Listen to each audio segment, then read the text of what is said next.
আসসালামু আলাইকুম। খোরশেদানির পক্ষ থেকে আমরা সকালবেলা মধু সংগ্রহ করতে বেরিয়ে গেছি। আলহামদুলিল্লাহ একটি বিল্ডিংয়ে অনেক চাক পড়ে থাকে, এবার চাকের সংখ্যা কম, এখানে দুইটা তিনটে চাক পড়েছে। তো আমরা দেখা যাচ্ছে। একটি চাকের থেকে মধু সংগ্রহ করবো, যেহেতু বড় চাক যেটা সেটার থেকে মধু সংগ্রহ করবো। প্রাকৃতিক মধু আসলে যে কোনো বিল্ডিং, গাছ, বেতের ভিতর যে কোনো জায়গায় আর কি পড়ে থাকে, যেহেতু এটা বাদাই মাছির চাক, আমাদের অধীনে থাকে না কারণ।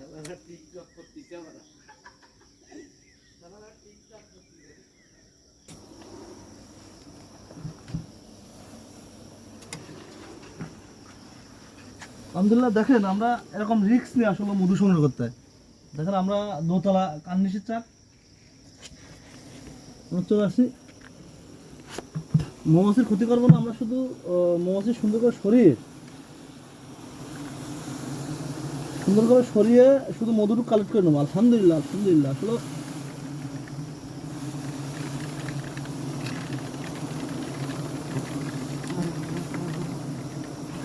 কেউ কাছ থেকে মধু কালেক্ট করি না, কেউ কাছ থেকে মধু কালেক্ট করি না, নিজে সংগ্রহ করি, সেই মধুগুলো আপনাকে দিয়ে থাকি। দেখাই শুরু করে করি। আমরা চাকের ডিম বাচ্চা জায়গায় রেখে দেবো, বিসমিল্লাহ, আর শুধু মধুটুকু কালেক্ট করে নেবো।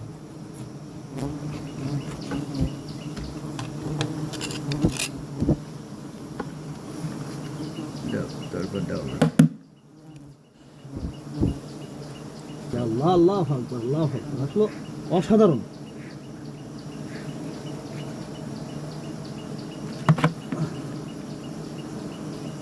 আমরা এভাবে নিজে বিভিন্ন জেলায় ঘুরে ঘুরে মধু কালেক্ট করে নিই।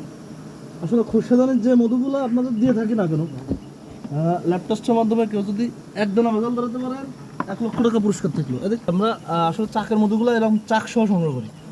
আমরা সিজন চলে গেলে তো আমরা চাক সহ কেউ মধু দিতে পারবো না, আমরা মধুগুলা এইভাবে সংগ্রহ করে কালেক্ট করে রেখে দেবো, বোতলজাত করে টপজাত করে রেখে অন সিজনে, যেহেতু আমাদের দেশে 7 মাস মধু হয়ে থাকে, আমরা প্রাকৃতিক মধুগুলা এভাবে সংগ্রহ করে রেখে দেবো।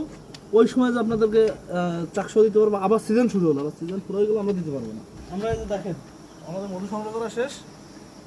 এভাবে কার্নিশে বিভিন্ন ক্যাটাগরিতে আসলে কষ্ট করে আর কি মধু সংগ্রহ করতে দেখেন আমাদের মধু সংগ্রহ করা শেষ। আমরা আগামী দিন ইনশাল্লাহ